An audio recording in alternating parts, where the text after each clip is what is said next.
really just here to thank all of you. This was the first summer that we tried this, and we're just so excited about how it went, how we had such great participation from I think the seven labs that were part of it.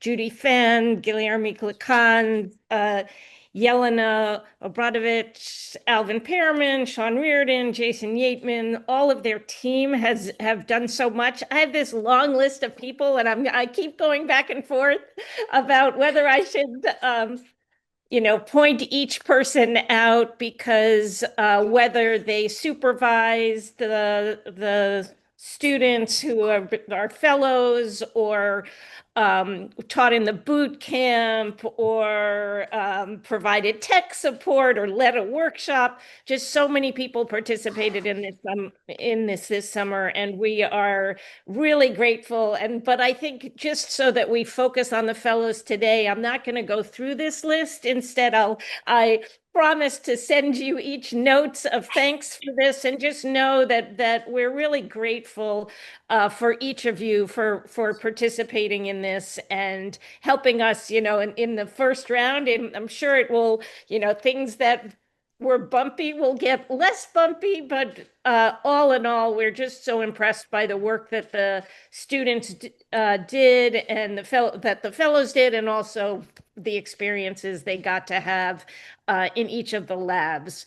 Of course, I do want to thank Monica for pulling this all together. So, Monica, you were amazing, and I'm really thankful for all that you've done to make this kind of a signature program of the Scale Initiative.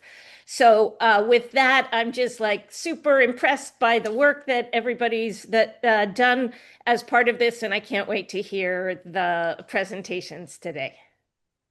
Hi everyone, my name is Jinnie. I'm a senior studying double majoring in psych and philosophy, minoring in education. So yeah, going into my final year at Stanford, and I've been with Jason Yateman's lab and specifically the ROAR team throughout this summer. So a brief introduction on ROAR. ROAR is a foundational reading skills assessment, and it's also a screener for dyslexia. And it's approved for use, particularly also in California. And what's amazing and great about it is that it's an online platform and it can be administered at school, and there are versions to do it at home as well. And it doesn't require a test administrator like a lot of other dyslexia screeners do. You'll have to hand screen or hand mark off the child's information, the test, and ROAR also is able to give rapid and precise information about the child's reading ability to the teacher in real time. And so this is where ROAR really does triumph and has a lot of positive assets to it.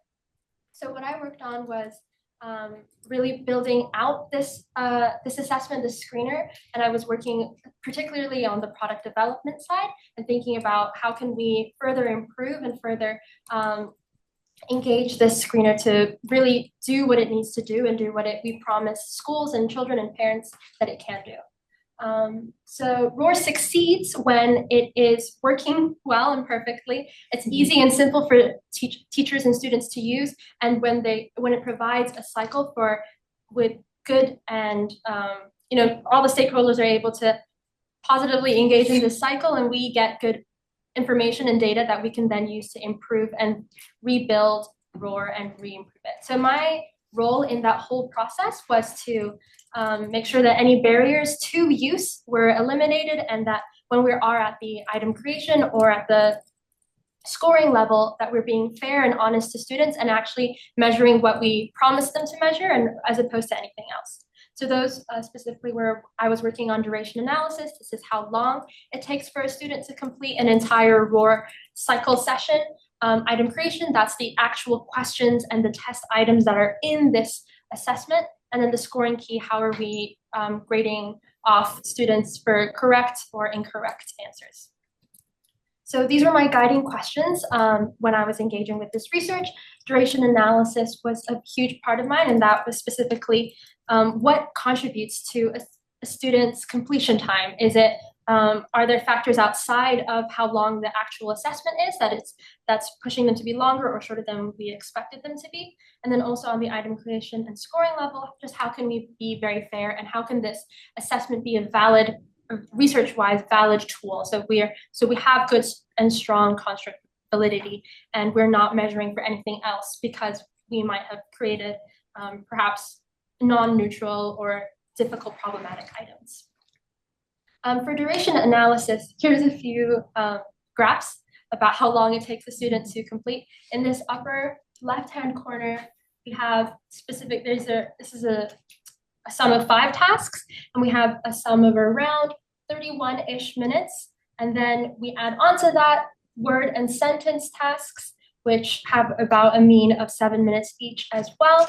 And the full elapse comes out to be around a bit over 40 minutes. And the reason why this was important for us to know and for us to communicate to schools is that teachers in the pilot study were saying that some students were taking much longer than what was proposed and what was advertised. So we said, okay, it'll take about 40 to 50 minutes, but some students were going way over that. And then in terms of, ROAR being a successful screening tool, it's not good if students are going way over and then it kind of recedes back on what the benefits of ROAR would be.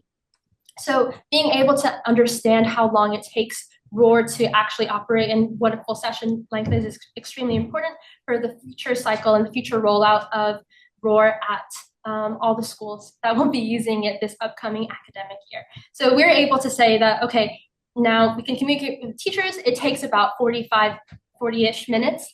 A bit over 40 minutes to complete an entire session of ROAR. If anything, if students are going way over that, we can attribute it to breaks in between. So here's a graph of total session time being the red and total task time being the blue. A total session will include all of the breaks a student may have taken to complete. So it's the start of the first task all the way to the timestamp at the end of the last task.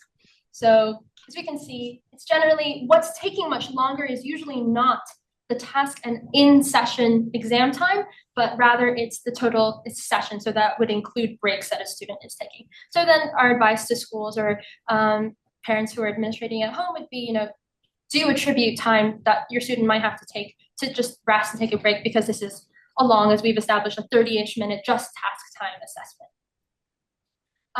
So that was it for duration, but I also worked on item creation and the scoring key in my time. So the item creation was for pseudo words for the phonics task. Here, a student will listen to a word and they will have to choose the correct spelling. So they'll hear this target word, yupped, and then they'll have to select it. So as you can maybe understand from this, if we have these other words in black as very distracting or unfair to students, it can be very difficult for students to be able to choose which specific one is the word. So if, for example, if we had a word that had some sort of ambiguous spelling or some sort of spelling that isn't legal in the English language, they might become confused by it. And then if they were to get that item wrong, we wouldn't be fair to the student in their assessment, because the issue was not at the decoding or at the level of hearing, but at another level. So it wouldn't make ROAR a good assessment tool. So I worked on this and creating distractor words. So a lot of my time was spent, how can I come up with similar but different fake words?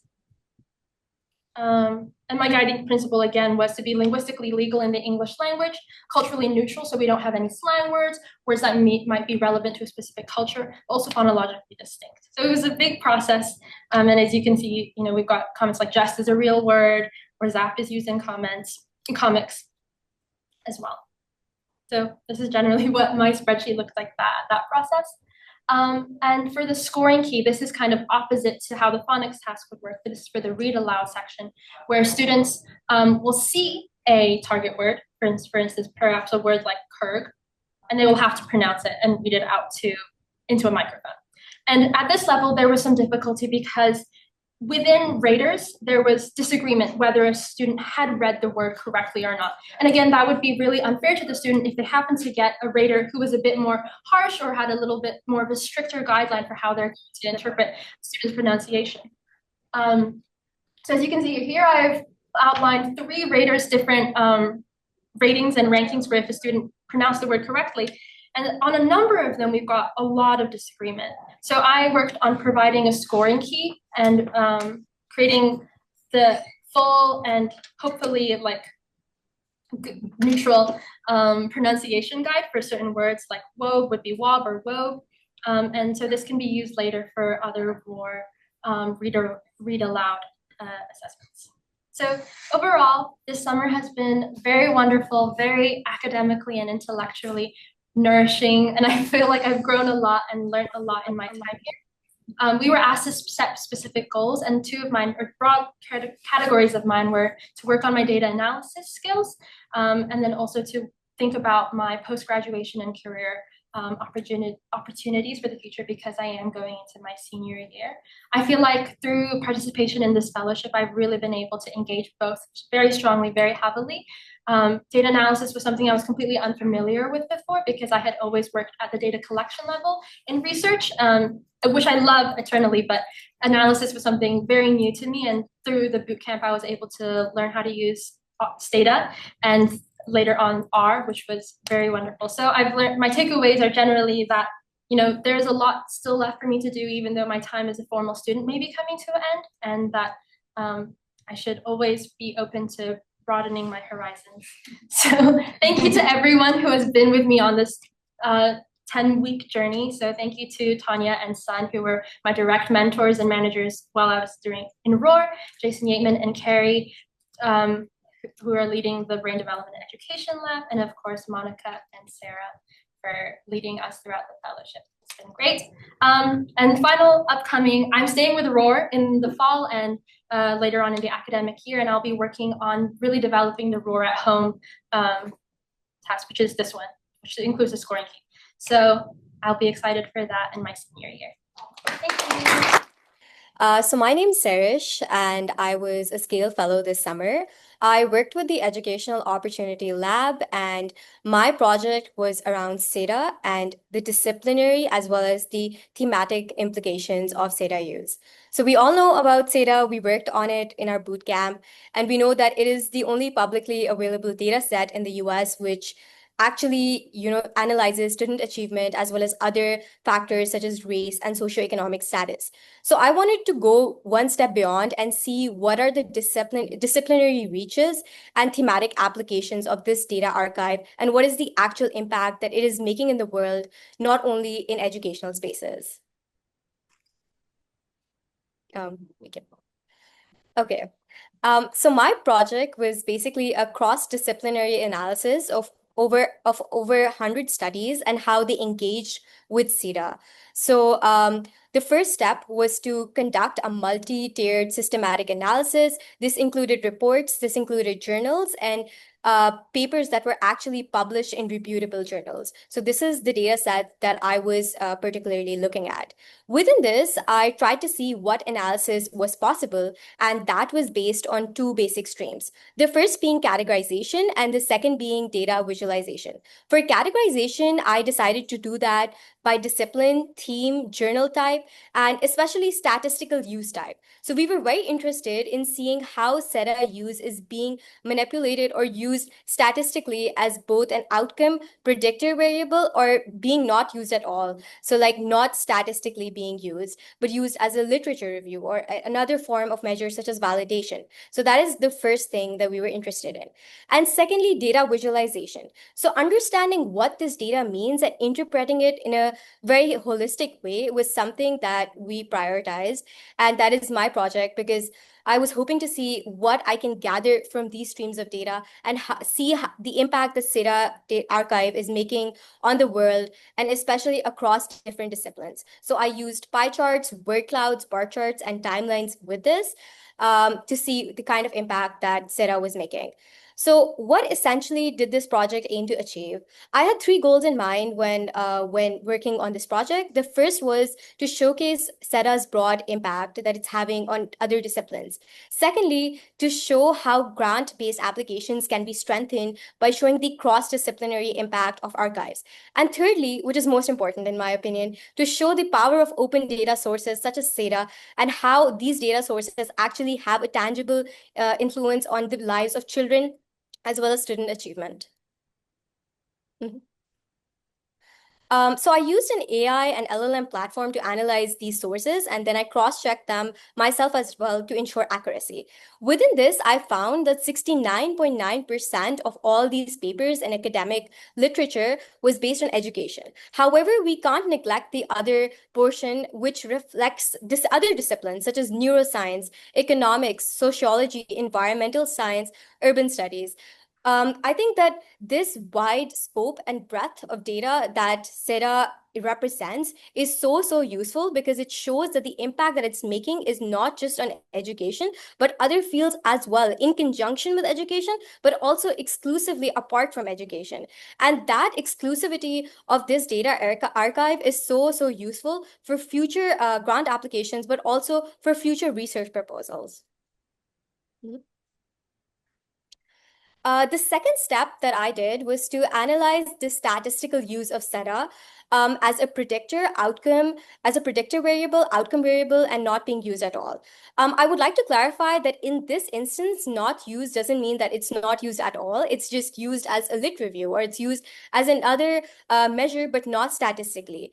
We can see that outcome here is 41.7%, and predictor variable is around 39.8%. And this shows how versatile the SEDA archive is, and how without the SEDA archive, maybe even having these publications would have been hard. So it really shows the impact that it has made on literature and how it has fueled new research in the field of education, but also in the number of other disciplines that I highlighted before. So it truly is a versatile tool, and it truly is making a huge impact in the world. Moving on, I decided to see the number of papers that actually use SEDA. And within this, I saw that the total papers that used it were 101, and the average per year was 16.8, which is a really high number when you see that these are actually published papers in published journal, in like reputable journals. We saw that the peak year was 2023, and this could be related to the SEDA use release, right? So when SEDA is released, there is likely a surge in the use of SEDA archive, right? And that is reflected in 2022, as we can see. But one trend that is really visible is that the SEDA archive has been used as a main measure throughout these years, and 2025 is ongoing. So we do see an upward trend in SEDA use moving on as well. The next step then was for me to analyze journal use. And for journal use, I looked at the top 5 journals that had the highest frequency. So the total papers were 102, but for the unique journal types, I was able to see 68. And within the repeats, I saw that Era Open was specifically very popular with 10 of the papers and literature being published in it, right? So this journal frequency also reflects how SEDA is not only being published in papers all across the world, but it's being published in papers that are highly influential and highly useful for the research world. Yeah. After that, I also decided to look at the keywords and official descriptors of these academic papers. So going into this step, I thought this was really important because it reflects this theme. So far, we only focused on the discipline, but this word cloud of all the keywords really represents the thematic implications that the SEDA archive had. We can see everything from education to COVID-19 to human capital to air pollution. And when designing this, I made sure that we were able to include phrases, not just words. So it's very holistic because you don't just see education, but you also see education policy in conjunction. And that is something that I feel like is particularly unique about this word cloud. Looking at the keywords, I decided to like go one step ahead and look at the frequency of the top 5 keywords that were really, really popular. And within this, I saw that education, like as expected, was popular. But what was even more surprising is that education policy and race were very, very popular keywords. Out of 301 unique keywords, we saw race being repeated on multiple occasions, which reflects the racial and like social justice implications that the SEDA archive is having on the world, especially because of this keyword. So it really does reflect the racial as well as other upward implications that this archive is making, and how it has been truly fruitful for the world in the most progressive of ways. Now, reflecting on my summer goals, when I started out, I had 3 goals. First, build an actionable project portfolio. Second, clarify my career trajectory. And thirdly, building long-term mentorships. I think I was able to accomplish all 3 to some extent. I think I was able to build this project, which is a blend of quantitative as well as qualitative skills. I was able to see that I really want to go to grad school, and I really want to stay in touch with people that did pursue grad school and were able to build a career out of it. And lastly, I'm so grateful for all the friendships and all the connections that I've made, both in the EOP lab and beyond, and how it has really shaped me into learning more about education policy and the careers in education. And lastly, just to thank you, I'm really grateful to Monica and Sarah for organizing this Scale workshop, especially this data bootcamp. It really did brush up my technical skills, and it really gave me the confidence to pursue future opportunities in Stanford and beyond. I also want to thank Susanna for all the support and mentorship she has given us, like all the L fellows, and for inviting us to Half Moon Bay. That was amazing. And last but definitely not least, I really want to thank the EOP Lab, Sean, Erin, CD, Sophia, and Fernanda. It's been an absolute pleasure working with you, and I'm so grateful to have the opportunity to learn from all of you. In terms of what's next, I really want to build my research portfolio and advance my technical skills in the research field. I want to explore graduate school and see where it can take me, both in education and data science. And lastly, this project really taught me the importance of open data and how open data sources can really make tangible, positive differences in the world. So I want to advance equity in education through data, and I really hope that I can build my career around that. Thank you. My name is Paulina. I had the pleasure this summer of working with Guilherme on analyzing experimental evidence from Brazilian middle schoolers. And I realized this title is very broad, but it's actually because I got to work on 2 projects with him. So for a brief overview on both, the first one was remedial tutoring post-COVID-19. So for some context, in lesser developed or lower income countries, students have a large learning gap, or more so here, which we don't really have to worry about. But post-COVID-19 is especially so, where students could lag behind like 3 to 5 to even 7 years their actual greater age level. So Guilherme's lab this past school year partnered with Sao Paulo State and got data from 899 secondary schools in the county. And then implemented this tutoring program where a group of students were able to receive tutoring and to kind of see if this could actually remediate that gap. So there are a couple of score measures that we use to analyze data. We use Stanford's ROAR assessment, which Jinnie mentioned. We use Stanford's Smarty assessment to analyze math proficiency, and the state's Cat-Yankee assessment, which analyzed both. And then overall, this whole project was to kind of inform policy to see whether this tutoring program would be implemented next year, and if so, under what circumstances, which demographics, and which age groups or which subjects is it particularly impactful on. The second project I worked on was generative AI's effects on creativity. As we all know, AI is just only getting bigger and it's being implemented in our everyday lives, especially in schools more and more. So we wanted to really see how generative AI would affect the students' creative self-efficacy, or how confident they are in their creative abilities, their personal identity, and divergent thinking and task of learning transfer, essentially if AI will help or hurt a student when the tool is eventually taken away from them. So we also had multiple assessments for this. We had the AUT, or alternative uses tasks, and the DAT, or divergent association task. For my research, I mostly looked at the DAT data, so I'll talk a little bit about that more later. But again, overall, this is mostly just to inform, is AI a useful assessment in the classroom? Again, how is it useful and under what circumstances, which students, et cetera, et cetera.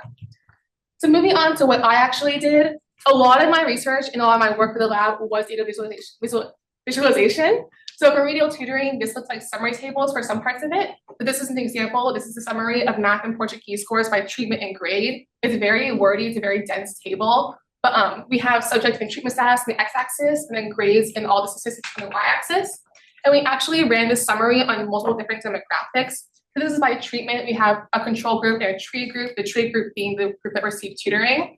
We also ran this on race, on gender, and also on disability, which ended up being a huge factor. Guillermo's lab also went out of their way to collect disability data, and again, a country in a state that it's really hard to collect data in normally. So this is another figure that I created, which is the estimated versus actual Portuguese grade for students with disabilities.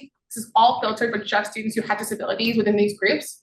And again, it's very wordy, it's very dense, but you can kind of see on the blue dots, the treated dots, as the students go from baseline to follow-up. So as time passed, the students that received tutoring did better than their control counterparts. That's really promising in terms of which student groups that they want to kind of focus their attention on next. I think this is going to be a huge part of their work in the future. The Brazilian academic year is going to start up again soon. So we're really hoping that this can be a huge impact and really try to remediate those losses and to really fine-tune this program.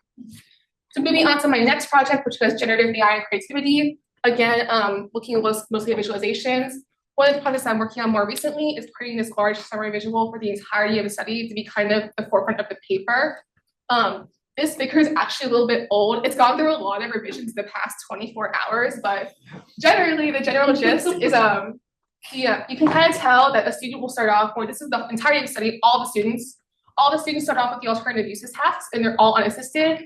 And then for trials 2 through 4, they get broken off into 2 groups where one's AI assisted and one's not. Trial 5 and also the digit span test, which is our executive function test. They're all again unassisted, which kind of speaks to that learning transfer point. And then again, for the divergent associations tasks, the groups are broken up into 2 again for 4 total assigned conditioning groups for AI assistants and AI unassistants. So that's kind of the baseline of the study. And then some other work that I did with the lab for this project was running my own investigations on word variability across conditions.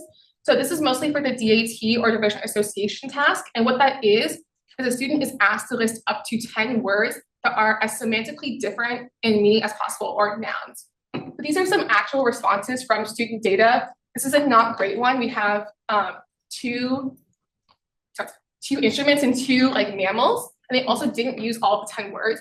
This would be a score that might be lower. And a better score would be maybe this one, which I thought was kind of interesting, because these are all middle schoolers. So I'm not really sure what was going on when they answered this, but this might score higher. There's more words, there's more variability. They also had a lot of responses like this, which were actually very, very common. So I'm not sure what to make of that, but this was some of the data that we were looking at. But overall, one of the things that I ran was this type token ratio and other similar studies. So as you can see, my kind of guess was that an AI assisted group would have less variability, but it actually turned out to be more, as the type token ratios for the assisted second and fully assisted groups are higher. Although it turns out they're not actually statistically significant, so it's hard to say. You can also see the word usage breakdowns here, or how many students answered, how many total words were there.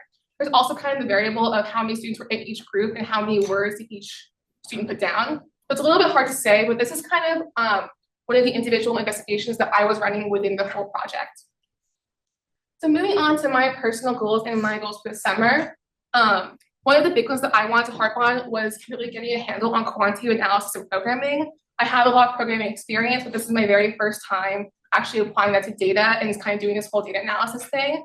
So I was really kind of put on the spot, and it was really great to learn 3 new languages, or 2.5. I learned SEDA and R for the first time, and I got a much better handle on Python. I also got to see applications in statistics and causal inference. I think we see a lot of these concepts in classes, but it's hard to really see them and put in practice, see them applied to data sets. So it's really interesting to kind of pull these stories and narratives from the data using all these methods. And I also got to learn how to do AI API integrations. Again, AI is just only becoming bigger. I might as well get ahead of it now. So that was really great. I think it's going to be really useful in my future career. And I also want to get a handle on experience in research and academia. This is my very first time doing a research fellowship partnership. So I want to learn more about the research process, which I think I did and I got to achieve. And then I also Gary really hammered home this point of storytelling with data, which that was super, super valuable. Kind of pulling all these meaningful inferences from millions and millions of data points and being able to tell a cohesive story that spans across, again, with something that's so hard to observe on a front form level. And then also publishing a paper. I'll be continuing working with Guillermo in this fall, and we're hoping that the generative AI project is going to be published soon. So I'm super excited about that. And then also just informing policy and being a part of something much, much bigger. But again, none of this would have been possible without my amazing PI, Guillermo. Thank you so much. He's been such a great help. And this is my first time doing a lot of this, so he was super helpful. He was super accommodating, just very understanding of my skill level. I want to thank his lab too, Thiago and Kareem, for the remedial tutoring project and Sashmi for the generative AI project. I want to thank Monica and Sarah for putting on the program. And I also just want to thank everyone who has helped me along the way. I think Jilly helps me run R, so without Jilly, I would not have been able to do anything. She's on Zoom. Oh, she is? Okay. Yeah, I would not have been able to make any progress without her. And I want to thank everyone who was just by my side the whole time and everyone who had to deal with stuff like this. So I'm sorry about that, but that will be all. Okay, yeah. So my name is Fernanda. I am a rising junior and I'm studying economics. And this summer I worked in the Educational Opportunity Lab with Sean Reardon, who is PI. And then I worked on, the main project was exploring the characteristics of districts engaging with education recovery scorecard links. And a little bit more about this is, we want to explore these trends. These are over 8,000 emails were sent to stakeholders describing state and district academic recovery post-pandemic. And some of the factors that were reported on were math, reading, absenteeism, and as well as free and reduced price lunch and racial demographics. So the math achievement scores were then separated by these things. And you can see some example reports on their site on the Education Recovery Scorecard. And then for an example, we have Palo Alto, which is, this would be an example of a graph that would be on the scorecard. And the part that's highlighted in blue is the upward trend post-pandemic. And then this is a finding, which is superintendent board members and people who are clicking on these PDF links. So a lot of it's concentrated to like the right side of the United States, as it looks like from this graph, but each dot is somebody who's clicking on the PDF. And then I did some scatter plots, kind of visualizing some of these clicks, as well as using the Stanford Education Data Archive that is managed by this lab. And on the x-axis, we have the click counts for the PDFs per state, so each blue dot is a state. And then on the y-axis for this graph, we have the natural log of enrollment. And the reason I did the natural log is because we have some very urban districts like New York that have very high numbers compared to other rural, less populated states. And then there seems to be a positive relationship between the enrollment and clicks. So the more clicks, the more enrollment that they have in these schools. And then for the grade year scale score, this is it's a measure where you can compare test scores from state, district, and grade level. And then on the x-axis, again, we have the click count. And this also has a positive relationship with the clicks. So higher clicks means, at least from this graph, means that there can be a higher achievement score. Not as positive relationship as the last graph, but something's there. And then with socioeconomic status, this is a variable that includes EBT rates, it includes parent education, so who has a bachelor's degree or not, it includes median income, single mom rate, et cetera, et cetera. And with this one, it seems that there's no significant association between how many times states are clicking on PDFs as well as compared to their socioeconomic status. And then the last project, or this is not the last project, this is another project that I was working on. It's the Edible Schoolyard Project. And the idea with this is that it's a nonprofit organization that's working on bringing gardens near schools. And so the goal was to match this to schools in the SEDA data set. And some of it was pretty straightforward. It was using a lot of different techniques in STATA, such as GeoNear, which calculates the distance between coordinates and between the schools and the garden. And some of them were not as straightforward because sometimes the garden's called like edible growth or enrichment or something like that.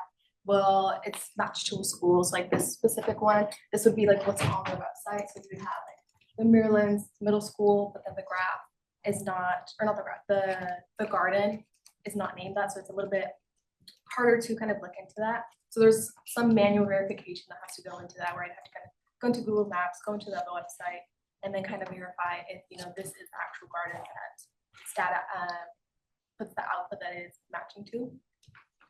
And then for reflection, I wanted to talk about and really enhance the technical toolbox. We kind of talked about this a little bit, where there is like the boot camp where we had to learn about STATA, and this is completely new to me, especially being able to have the independence to go through the project, because I think in classes before, it was a lot of being handed a clean data set and kind of being told what to type in, and then you get the outputs yourself and you kind of analyze the output.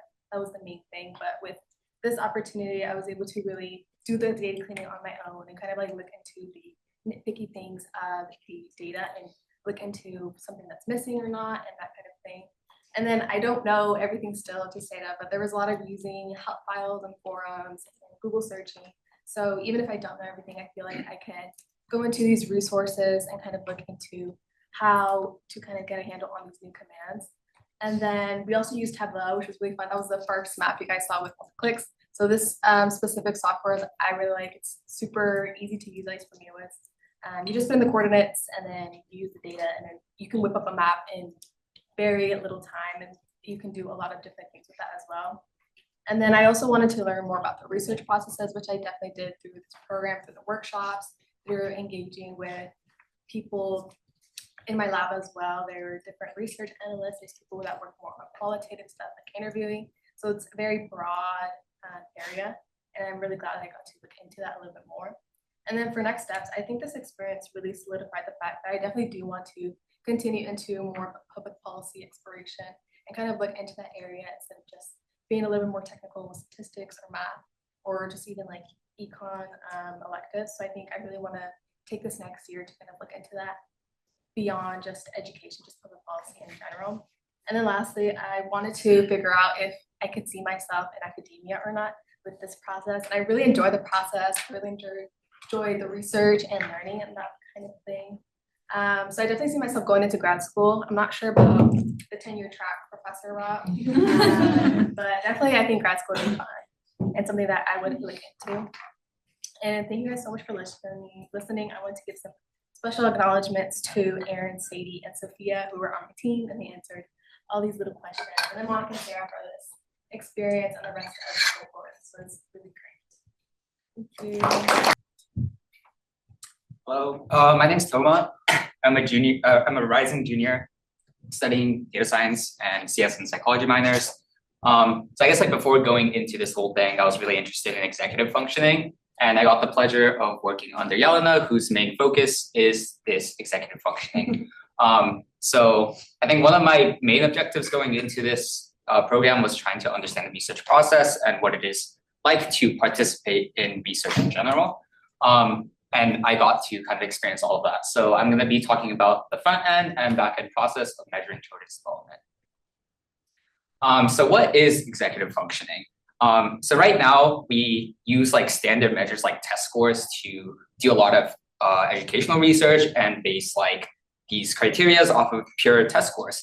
And what executive functioning says is like, this is not a good enough measure because there are a lot of nuances that we're missing out on, such as things like creativity or attention span and stuff like that that cannot be measured purely by test score. So a common mistake that we see in EF literature in academia right now is that it's kind of similar to IQ. And this is not true.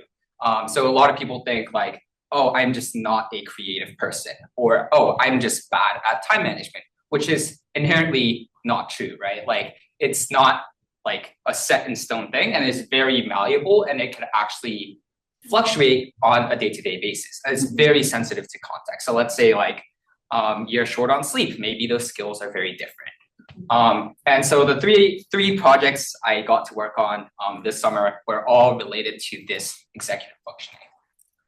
So the first project I worked on was called the WAVE project. And this was specific to how your executive functioning skills can fluctuate over periods of time. And so I helped implement these Qualtrics surveys. And this is kind of like a overtime project where parents and children would fill out these surveys over a duration of time. And we would measure executive functioning during these periods of time, depending on their social context, such as what's going on in their household or what's going on in their lives. How are they feeling that day? So I got to kind of design and implement these Qualtrics surveys, as well as build an R pipeline to be able to process these Qualtrics surveys and do preliminary statistical analyses on these data sets. Even though we haven't implemented the WAVE project yet, and we actually haven't even distributed the surveys, by building these R pipelines, what we're going to be able to do is see what kind of questions are working and what kind of questions are not. So for example, if one question has a lot of people saying, oh, I strongly agree to this, then that's not a good question because we don't see variability and we can't build good correlations with other factors of the survey. And another project I got to work on was the front end side. And this was kind of like my joy of the week, where I got to kind of like not sit at a desk looking at a computer all day. So I got to do data collection at the big nursery school, where we worked with the kids and the teachers there, where we would ask them to like come into my game room, which is like very kind of weird thing to say. But we would go one-on-one with these kids, give them like an iPad, and we would have these games that we would play that is, its objective is to measure executive functioning in a objective, accurate way. So the Magic project is actually one of the biggest projects that we're working in the Spark Lab, and it is to develop good measures for measuring executive functioning. Like for example, like how are we going to measure curiosity? That's such a, I don't know, subjective measure if you really think about it. And our objective is to objectify the subjective measures to the best of our ability. And so we would have these kids play these iPad games. This data would go in either through the back end, or I would like do recordings of these sessions and I would input the data manually. And then the third component of research I got to experience was the analysis aspect. So I got to be on the collecting end and the processing end. I also got to work on this project called the LRES project, which largely is kind of like how parenting affects certain academic outcomes and executive functioning skills. And this is like one of the coolest things for me because I'm really interested in child development and seeing how like different parenting styles and how parents perceive their kids achieve academic achievements actually affects their academic achievements themselves. So I got to do a good amount of analysis on the academic pressure scale specifically in the survey. And this is actually a unique data set where we got to see kind of a good variation of caregiver entries. So with these parent surveys, it was a near 50-50 split between male and female caregivers, which is pretty unique in terms of data sets. So I got to do a lot of analysis on how like perceived academic pressure is related to things like the caregiver's gender, educational background, and even like zip code for accounting for like child opportunity indexes. So I did a lot of like correlation matrices, a lot of variance tests, t-tests, and kind of put together like some results. And this was kind of also used to see which kind of questions are working and which kinds of questions are not. So for example, I did like a bifaucet graph, like 6 different entries, 1 with a composite, and 5 of the entries for that question. And we realized like maybe one of those questions was nothing similar to the composite, therefore the question was not very good for demonstrating that variability. Yeah, and so we were using this to kind of eliminate the redundant questions and analysis that we might use in regression models later down the line, or identifying certain covariate factors that we will need to consider when we're doing analysis. So this is some of the games we played. So this left one is kind of used to measure curiosity. So the kids can like craft different things using these items. And then the right one is called Busy Board. That's also kind of like measure curiosity. So they have as much time as they want to like push buttons and things will happen on the screen to see how engaged kids want to be and how willing they are to explore.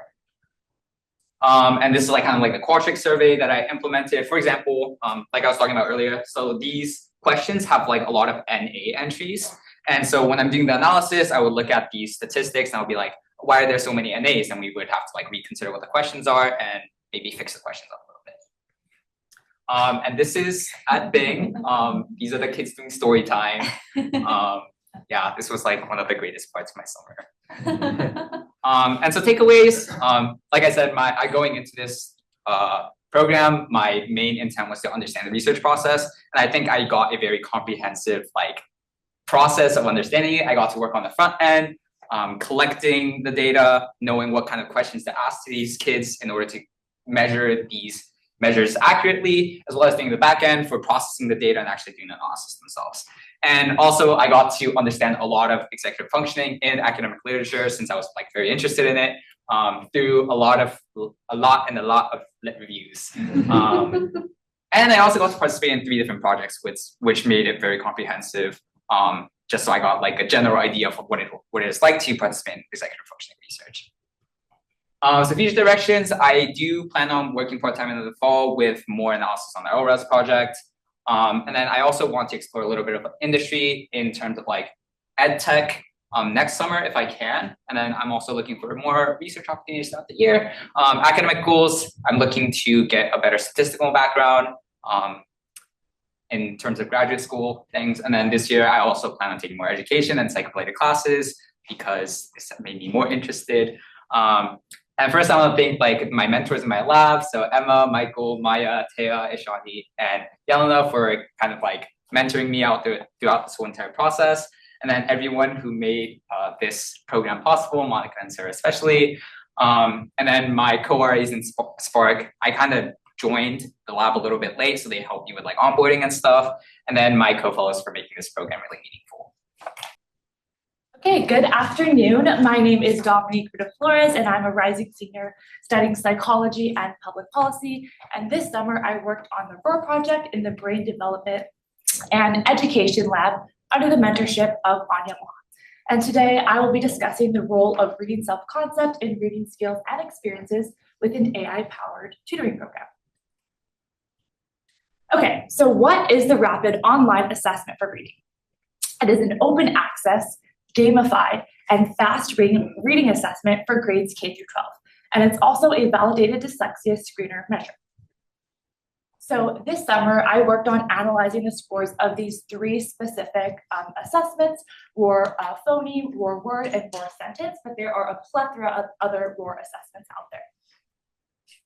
So this summer, ROAR partnered with Microsoft to launch a 10-week pilot study for students grades 2 through 8.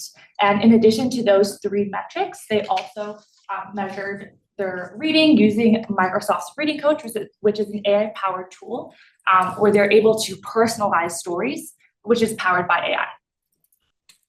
And so in addition to the three ROAR metrics, in addition to the Reading Coach, we also measured their reading self-concept through a survey that was administered during week 1 and week 10. And as you can see, this is the lovely ROAR dashboard. Okay, so my contributions began with operational work because this is an ongoing study. It's important to track the students. So I created a comprehensive tracker in Excel that tracked every single student, every single task that they did, their completion dates, as well as the progress that they were making. And this led to different administrative tasks, such as emailing out score reports, sending reminder emails, etc. On the research end, it was reviewing the literature surrounding reading self-concept and also utilizing R to conduct data analysis on all of the data that we were collecting week by week. So let's start with what is reading self-concept. Reading self-concept is a student's self-perception of feelings regarding their reading ability and reading tasks.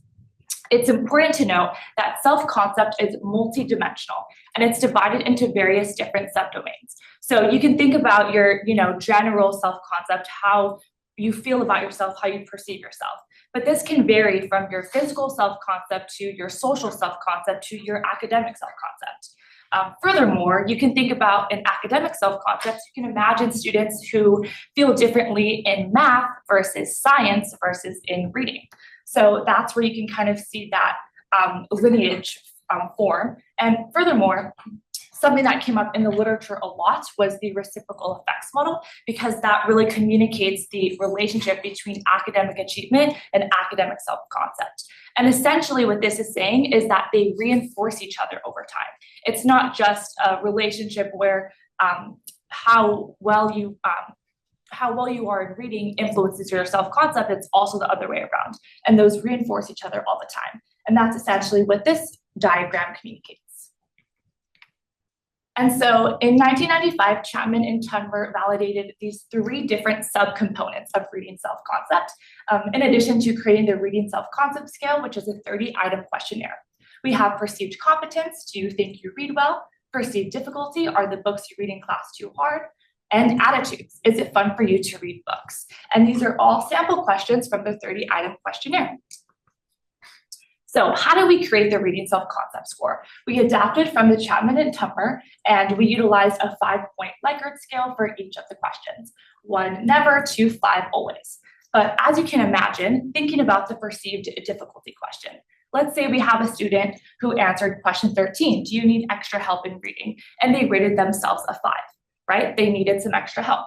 that does not indicate a high reading self-concept, right? So what we had to do is actually reverse code the perceived difficulty questions, and then we computed the averages after. And because there was a different amount of items per subcategory, we had to utilize a weighted average. Okay, so moving on to the research questions that were explored throughout the entire summer are right here on the screen, but generally we are just interested in looking how reading self-concept interacts with all the other variables that we collected. So here I created a distribution chart to showcase all of the students up to this point in the study that completed the reading self-concept for week 1. And as you can see, it follows a somewhat normal distribution. And the average reading self-concept score was 3.95. And for this, we have 90 students. So one of our first findings, which is very consistent with the literature, is that reading self-concept is moderately correlated with reading ability. I want to focus you on these two, which is roar word and roar sentence. And as you can see, these are all statistically significant. Moving on to the second finding, this is more looking at the variables from the reading coach that we collected in that survey. And although we have different things to look at here, I want to point your attention to the most statistically significant with the highest correlation coefficient, which is looking at attitudes, the subcomponent, and the enjoyment of reading coach. So first off, this is quite intuitive because enjoyment is a positive feeling and attitudes measures positive feelings. But looking beyond this, I think what's really important to me is looking at how the medium of reading played such a role in how much they enjoyed it. And that implicates how we think about students reading later on, and especially this specific tool.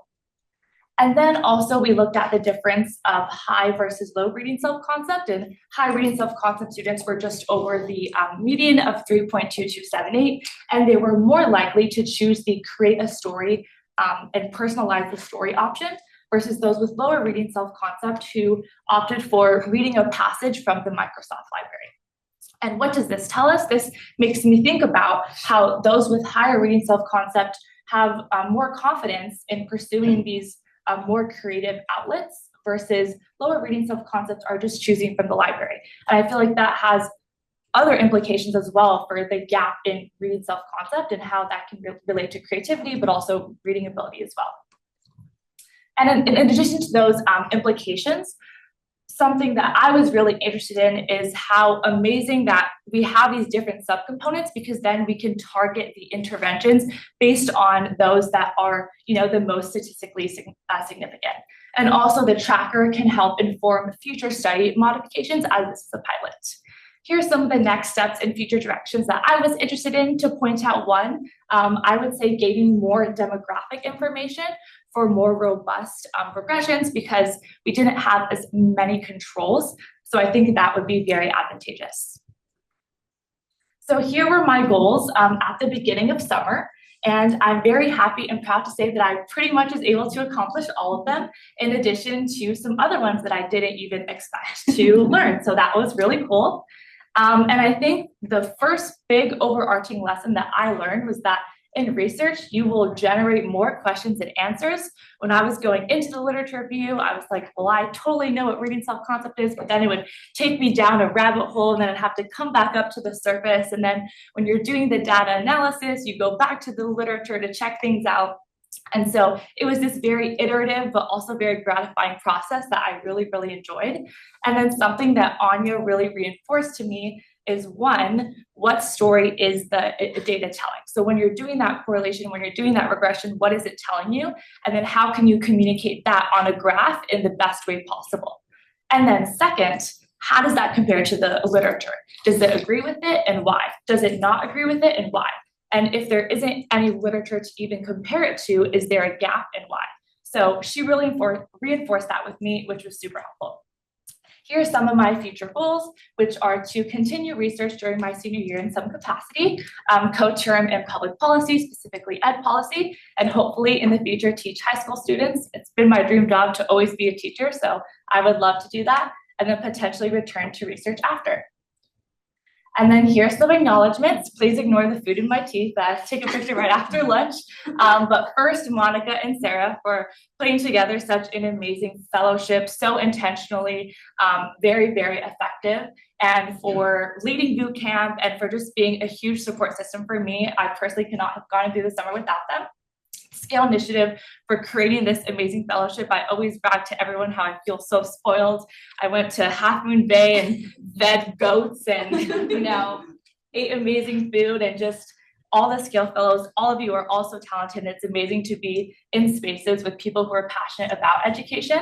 And especially as a first generation low income student, I knew nothing about research. So this was extremely instrumental for me. Anya for being an inspiring mentor. Not only did she basically help me learn R, and not only is she an amazing coder, but her presence in lab meetings, her presence in org meetings, always asking questions, always fact checking everything really inspires me to be a better student and to be a better researcher as well. Professor Yateman and Carrie for taking on not one, but 2 fellows this year. And then lastly, my family for always continuously uplifting my academic self-concept and pushing me to be the change that I would like to see in the world. Thank you. My name is Andrew Su, and I'm a rising sophomore studying math. And this summer, I had the opportunity to work at scale with Professor Susanna Lowe. And my project was on math benchmarks, and specifically training a text classifier to detect effective tutor pedagogy. And so starting off, a broad question that a lot of labs such as Scale are really focused on recently is how can we leverage new technology such as AI to improve student learning? And right now, AI math tutors are a promising tool to improve student learning, but that begs the question, like, are these AI math tutors any good? But in order to measure that, we also need to first measure like what makes great math tutoring in the first place. Maybe more than just content knowledge, there's also like feedback, like attention, whether they get the students' engagement. All of those are things that are useful for great math tutoring. And then once we have these, it's also important, like how can we actually measure these specific things, and how can we tell if this is actually happening? And so this is where my project finally comes in with the Talk Move measure. Talk moves are specific discussion strategies that a teacher can use to facilitate student conversations. And I created a text classifier to detect these moves in tutor transcript data. And just you might be familiar with various other types of like benchmarks for AI and LLMs, such as measuring like coding skills, math skills, or just like reasoning skills. And for this project, like broadly, we're doing something similar, except for instructional quality. And these benchmarks can also be used as feedback for human teachers. And a lot of the current research on Talk Moves has been to create platforms to give feedback to human teachers. Yeah. And so going back to the question of what are the characteristics of great math tutoring and how do we measure these characteristics? For a lot of things you want to like judge, it's important to know like how do you measure them. So maybe for content knowledge, you can use subject tests. Maybe for instructional clarity, you can use student surveys. Engagement and motivation, it might be helpful to look at like amount of time that the tutor and student are on task. And then finally, for communication and discourse quality, you might want to take a look at the use of dialogue moves, are also known as talk moves. And so I've said the word talk moves a bunch of times. So I'm going to go over a brief definition of what actually are talk moves. And talk moves are discussion strategies that teachers can use to promote students' equitable participation. So if we look at this table on the right, here are the specific talk moves that I focused on. The first 3, classroom management, pressing for accuracy, and pressing for reasoning. These are all examples of teachers trying to ask a question to get a student to respond. And then the last 2, restating and revoicing, these are sort of responding to what a student says, whether it's directly repeating and restating, or like repeating and like adding something or emphasizing something and revoicing. And so for this project, I used natural language processing, which allows a computer to understand human language. And with this, we were able to create a classifier that can quickly label hundreds of thousands of tutor terms from transcripts, which with this new speed and scale can lead to a lot of new insights. Okay, so for my specific contributions, this project, I did there were basically two halves to this project. The first was creating a data set to train the model and basically tell here are accurate labels for some tutor transcript sessions and basically telling to learn off of it. And the second part was actually training and tuning the model.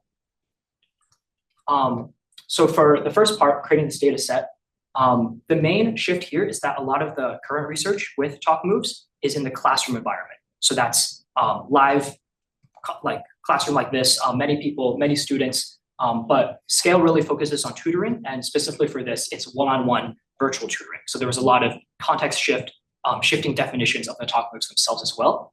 And so in labeling, we first selected a sample of transcripts to create a reliable ground truth data set. And this is basically what I was saying before in having transcripts that were labeled accurately so that the model could learn. And then to do this, we also developed a code manual to guide consistent annotation of Talk Moves so that anyone, whether it was me, I also worked with a partner for basically this entire project. We both did the annotation and we relied on our coding manual to make sure that we had a shared sense of what the definitions were. At the end, we reached a inter-rater reliability of 0.84. Generally, anything above 0.7 is considered satisfactory. And for a more intuitive measure, this means that out of all the utterances, we agreed on 92% of them, which is pretty good. So then here is, on the left, I have a screenshot of just what this coding manual looks like. It's basically a labeling guide or a rule book, very in-depth and thorough descriptions and definitions for all of these different Talk Moves and maybe edge cases on things that might fall into one category or another. And then the second part was just going through a bunch of utterances and data and just labeling, basically clicking numbers 0, 1, 2, 3 to create that training set. And then for the second half, training and tutoring the model, and tuning the model. The first part was preparing the data, cleaning the data, tokenization, which is kind of turning the text into numbers that the computer can perform calculations on, and then also splitting the label data into train and test splits. And then we fine-tuned a couple of different state-of-the-art language models on this annotated tutoring data, and a lot of this involved testing out different hyperparameters, or these are configurations for the models themselves, and seeing which configurations can lead to the best results. In the end, our best model achieved a F1 score, which is kind of an accuracy score of 0.76. And this is fairly competitive with published results, despite using significantly less data. So for example, the one recent study found an F1 score of 0.83, but they had over 175,000 data points in their data set, where we only had less than 1,000. And so now it's technically ready for development. This model is ready for development on AI tutor transcripts and future large-scale studies as a model you can save and use and implement. But there's still a lot of work to be done and a lot of ideas I have on how to improve this model and how to make it even more accurate. So technically it's ready, but there's still a lot of room to improve the model. Yeah, and then here's, I don't know if it shows too well on the dark background, but just a code snippet. And also I had to learn to use, because it's so computationally intensive, learning to use Sherlock, which is Stanford's remote computing cluster, and just a bunch of state-of-the-art tools that I had never used before. Yeah, and so going a little bit over my summer goals and takeaways, I had 3 main goals coming into the summer. The first was to explore research and the education field as a potential career path. The second was to getting a big picture understanding of the education research landscape. And the third was to gain technical project experience. And so the first one, I feel like I definitely achieved all 3 of these goals. For the first one, just working with Scale, such a big team, so many cool projects, collaborating with team members, and also workshops hosted by the EI Fellowship Program about grad school and career paths. All of that really helped to give me a good sense of what education research is like and if I want to pursue it. For getting a big picture understanding, just being in scale, going to all the like presentations where people present their projects, learning about everything that's going on was definitely helpful for me and didn't make me feel like crammed in my, stuck in my own project. And then lastly, for getting a technical project experience, I got to kind of build out this whole machine learning pipeline. When I started, I was like, I really want to be in like the hands-on part of making this model, and I definitely got to do that. Also with bootcamp, I know that the first like scale research team meeting I went to, I went in and like they were using all these like econometrics and like stats terms that I just learned the week before from a workshop that Julian taught on causal inference. So like immediately I felt the effects of that and like the benefits. Yeah. And so finally, thank you to everyone in this room, and also specifically Susanna, who's the faculty director of Scale, Carly, who's the research director of research, and also Xander, who is my direct mentor and kind of sectioned a lot of this project for me to do. And also Julian, Anna, Benha, Jilly, all of Scale, people who I've worked closely with, Monica and Sarah, Natalia, David, all of the EI fellows, all the workshop leaders and everyone. There's so many people that I can thank. And in terms of next steps, I definitely want to remain connected to education, whether that's teaching, whether that's doing research, or whether that's doing some exploration into looking at classes that I find interesting. I had a great time this summer and definitely want to continue down this path. Hi everyone, thank you all for being here. My name is Gaonou and I'm an incoming junior studying political science here. I was lucky enough to work with Professor Alvin Pierman and Maria Velasquez this summer, and our project focused on exploring the educational disparities between housing insecure students. And so housing insecure tends to be kind of a broad and loose term, but that mainly refers to students or people living in housing conditions where it's a bit precarious and a bit uncertain. This could refer to homelessness or poor living conditions, but in particular, we want to focus on renters. And so housing and education are deeply intertwined. So where you live sometimes determines the educational opportunities available to you. But much of this research has been done on homeowners or public renters. Public renters being people who are renters on public assistance. And so we want to dive this further and study private renters. So people who are renting from individuals or private organizations. And so, but the problem with this though is that there is a bit of a gap of research on this. And so where our project goal is, where I stepped in, was exploring where families with kids, where they live, and also assessing the educational opportunities towards them. And so on the right here are just some basic stats and facts about homeownership and rentership in the US. And so when it comes to rentership, a lot of it tends to be people of color, Black or Hispanic owners, and who typically earn a lot more less than homeowners. And so thinking about the housing and racial implications with education, that's something we really took into account within this project. And so like I said before, because of the limited research, my main contribution to this project was essentially making a data set. And so this basically started off from we're going to the American Community Survey and pulling out all these important renter characteristics. So looking at which renters with kids, the household type, where they're living, how much they're paying on rent, and also the second part was essentially making this data set through R. And so this data set was particularly unique and special because it included different concepts such as housing cost burden and severely cost burden groups when it comes to private renters. Essentially what that means is that housing cost burden groups are renters paying 30% or more of their income on rent, and severely cost burden groups are people paying 50% or more of their income on rent. And so these groups are typically understudied in research and often excluded when renters are talked about in research. And so this included those groups, and then we took it a step further and tried to give an estimation about renters with children who are cost burden versus severely cost burden. And then we took it even further by disaggregating it by race. And so following up with that, second part of the project was combining school level data with this data set. This looked like looking at the SEDA education opportunity data set to measure academic performance and also achievement gaps. And then this was also followed up with the elementary and secondary information systems data set. So this included like a lot of more school context, the type of school. And so all this together will be kind of exploring more about these renters of children and also their academic outcomes. But then following this will be more of a detailed data analysis. We haven't quite got there yet, but essentially this process was very time consuming just because it required very careful discussions and also this decision making. And so looking back at like these last 8 weeks, some of my main goals here were to improve my research skills, but also explore future education work or what I want to do in the future. And I definitely say these two were both accomplished. Coming in here, I did not have a lot of research experience. I didn't really know much of anything. So I'm super grateful for Alvin and Sarah Monica for giving me so much patience.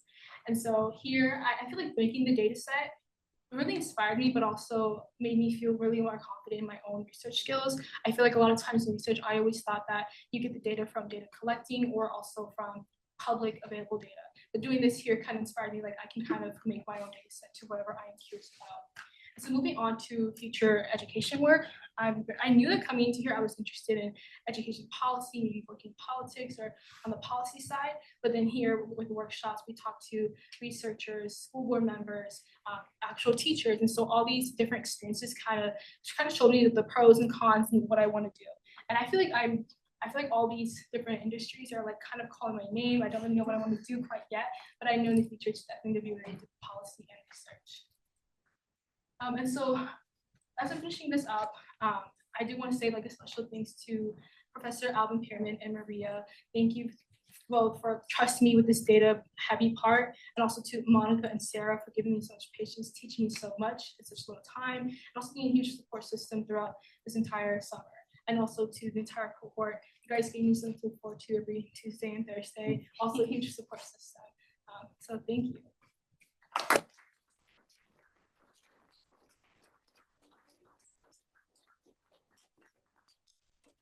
Last but not least, I don't like improvising, so I'm going to bring up my whole computer for this one.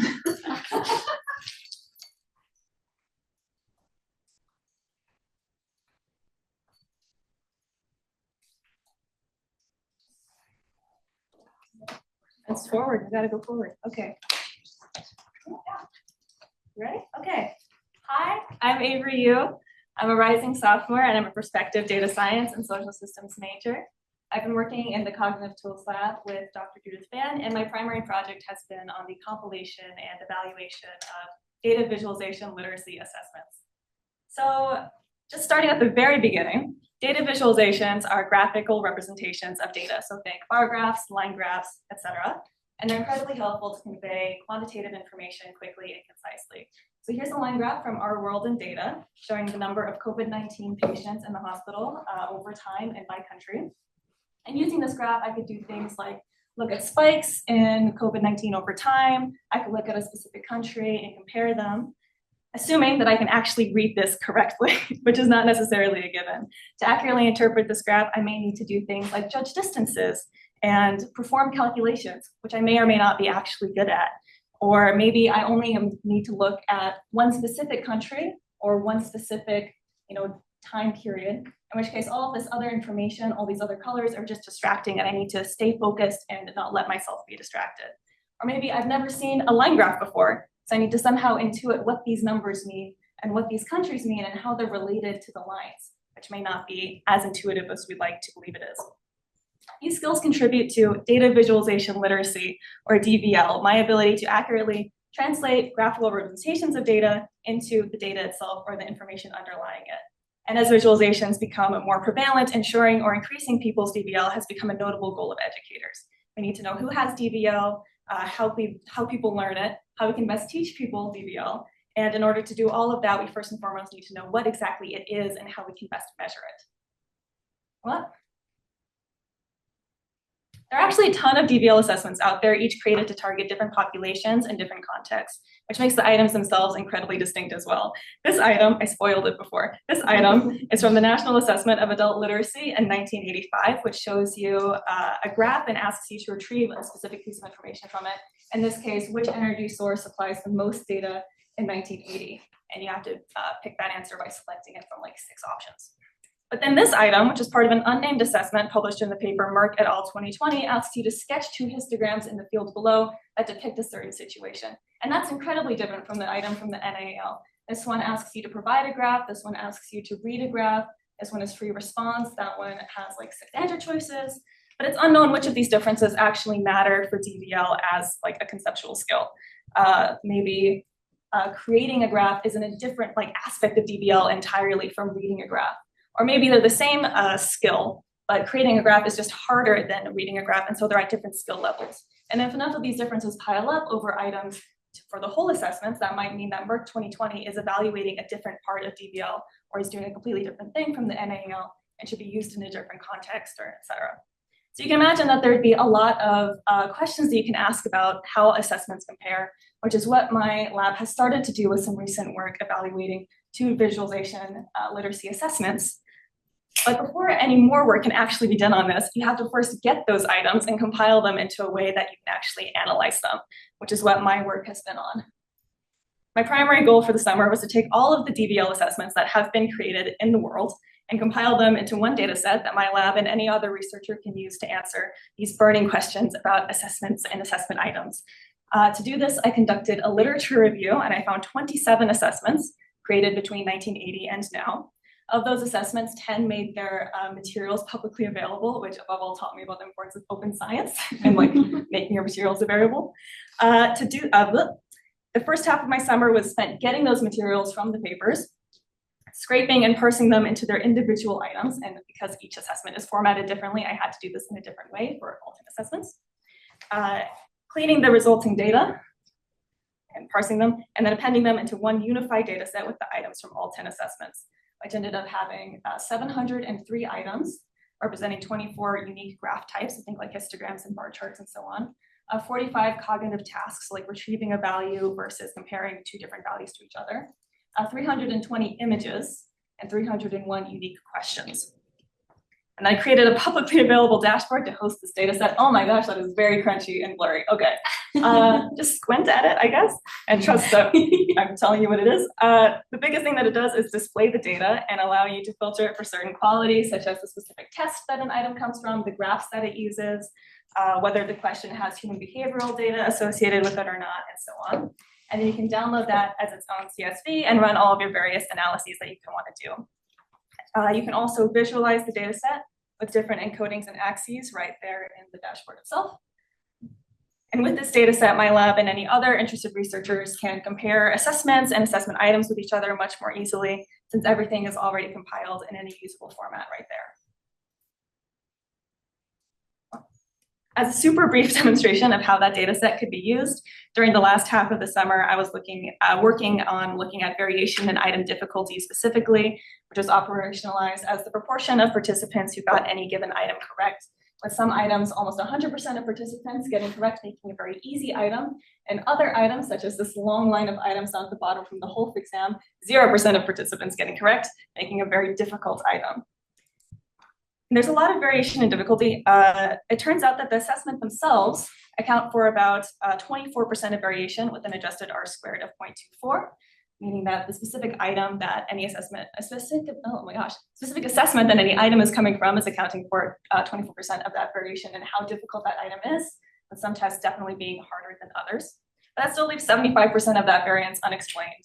Knowing what attributes of an assessment item are contributing to item difficulty would help us both understand more about what cognitive skills are contributing to DVL, and that would help us both assess DVL better and create better assessments and evaluate previously existing DVL assessments. So filling in that 75% of variance that is currently unexplained is what is a task for future work and what I'm currently working on as well. In terms of personal goals, I had 2 main goals I had a lot of goals. I had 2 main goals that I'm going to talk about right now. The first goal was turning everything into data. There's so much information just out there these days, and it's very rarely already in neat, cleaned data sets for analyses to be done on them. I wanted to learn how to take information from anywhere I wanted and turn it into something I could use to answer my questions about how people learn. And I think I made really big progress on this. That was a really specific technical skill that I wanted to learn. And it turns out my entire project was basically focused on that, which was really exciting for me. I also made a lot of progress in my programming fluency and flexibility as a whole. I think I was flip-flopping a lot between a psychology major and a data science major before working in this lab. I didn't really conceptualize myself as like a coding person or somebody who could enjoy programming. And it turns out I do really like programming. It's really fun. It has a lot of interesting puzzles. I really enjoy parsing through things and working things out and getting a result. And I want to pursue that more in its application in stats and research through a data science major and through future research. My other goal was to explore different fields and get a better sense of cognitive science and education as both areas of research and also potential occupational paths. This summer let me explore those fields in ways that I really wouldn't have been able to outside of this program. My lab helped me go to CogSci, the annual meeting of the Society of Cognitive Sciences, which was an incredible opportunity to learn more about the field and the many different ways that a person can approach cognitive science as a research field. And of course, the EI program had so many amazing workshops with information on what it's really like to do education research, the different aspects to it, the skills required for it, and what you can then do with those skills occupationally with people coming in to talk about their experiences in grad school, their careers. It was such an amazing opportunity. And overall, I'm just really happy with the work I did and the progress that I made, and so grateful to the fellowship for making that possible. And specifically, a huge thank you to everybody who helped me out in this process, starting first with my PI, Dr. Fan, and of course my two supervisors, Arnav and Kushin, who are incredibly supportive and huge guides to me throughout this process. I loved working with all the other summer interns in the lab. We had 5, David, Carrie, Jeffrey, James, and Nixie, and of course all the other Cog Tools Lab members overall. It was just such a joyous place coming into work every day. I really loved my time there. Hello and thank you to all of the other EI fellows. I loved getting to know you all so much. You're such interesting, fascinating people. David, I've added you honorarily. And I will be continuing in the Cog Tools Lab. Sorry. Hi, Monica and Sarah. Also, you guys are great. I can't thank you enough for all of your work to organize this, and you've been such great supporters of all of us throughout this program. I'm really grateful for everything that you've done to put this together. I'll be continuing at the Cog Tools Lab in the fall and officially starting on my data science major with not Data Science 112, that's not taught in the fall, Stats 117. I'll be doing that. I'll also be TAing for Stats 60, which is the Introduction to Stats course. I found out about that after I made this slide, so it's not on here. So just not Data Science 112, Stats 117 plus TAing. Yay, thank you. Amazingly, you all did it right on time, 10 minutes, amazing. We're ending right on time, but so many of you have been involved with the fellowship program this summer in some capacity. Some of you have sat in workshops, some of you have worked in different labs with our fellows. So thank you to all of you for being involved, for staying engaged, and for supporting us. And now you see just how many different contributions our fellows made. Even I didn't know just like the depth of the research and the work that they were doing in each of their teams. And so this has been fascinating for me, and I hope it was a good learning experience for all of you as well. Couple quick things. If you're part of a PI team or a research team, you will get a link to complete a survey. This will help us make the program even better for our students and also for our faculty members. If you get a survey link, please fill it out. It will really help Susanna and myself make this even better next summer and going onward for the fellows that are going to continue to join us. 7 of you guys did your survey, fellows. 2 of you have not. I don't know who you are because it's anonymous, but if you have not done your feedback forms, please go ahead and do that for us this summer. That'll also help us improve the program on the student side as well.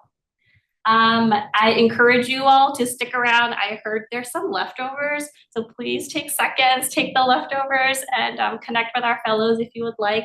And thank you for sticking around for the presentation. I really appreciate you all being here.